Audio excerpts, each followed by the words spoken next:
Бисмиллахи р-Рахмани р-Рахим, вассалату вассаламу аля расулиллах, ва аля алихи ва сахбихи аджмаин. Амма ба'д.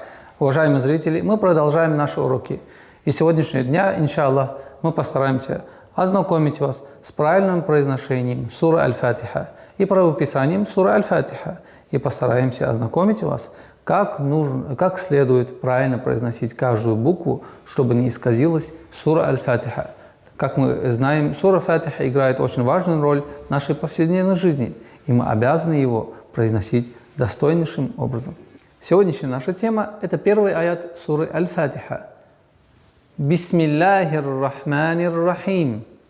Обратите внимание, в некоторых изданиях Корана при письме Бисмиллахир-Рахманир-Рахим и других аятов используются каллиграфические формы письма. На эти моменты не стоит обращать внимание, потому что они никакой роли для правильного произношения воздействия не оказывают. И поэтому буква Б, Би, Бис, Бис. Вот в некоторых Коранах вот эта буква Син растянута.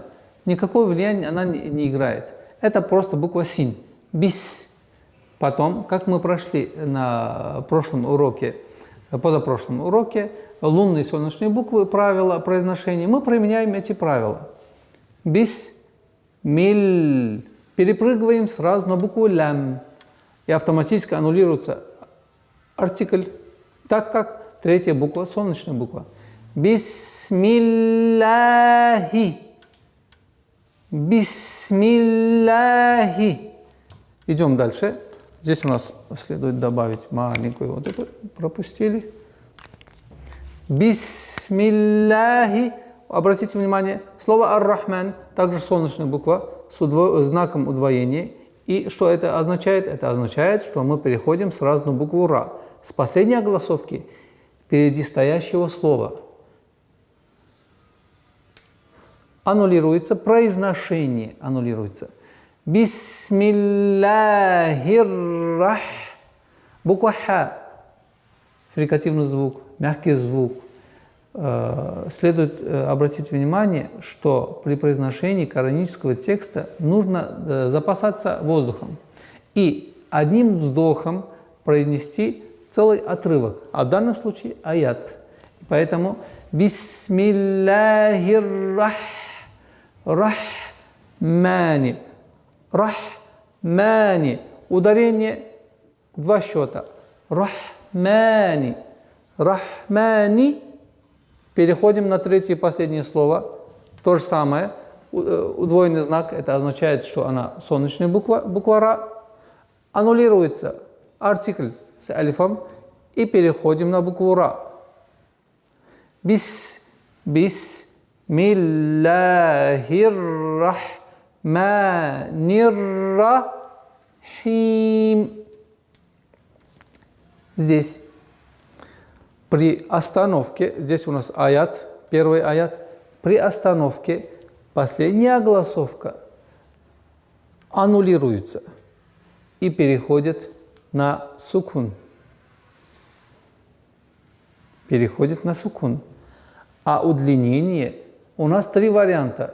Или 2 счета, или 4, или 6.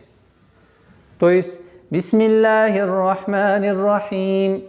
Это 2. Бисмиллахир-рахманир-рахим. 4.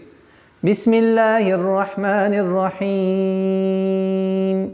6. По правилам 3 варианта. Какой вы выбрали? Вот какой из них вы будете выбирать, в дальнейшем на всех аятах придется применять ту меру удлинения, которую вы выбрали. Итак, первое, что следует обращать внимание. Набрать воздух. И на целый аят смотреть как один отрывок, которую нельзя разрывать. Потому что при вздохе и выдохе это правило произношения будет меняться, так как вздох или выдох при чтении означает остановка. И поэтому обращайте внимание, чтобы на целый аят у вас запас воздуха достаточно было. И перед каждым произношением аята Бисмиллахир рахманир рахим. И все. И таким же образом последующие аяты. Еще раз напоминаем. Давайте пройдемте еще раз. Бисмиллахир рахманир рахим. Я надеюсь, я смог донести до вас, как правильно произносится первый аят из суры Аль-Фатиха. На этом мы с вами прощаемся.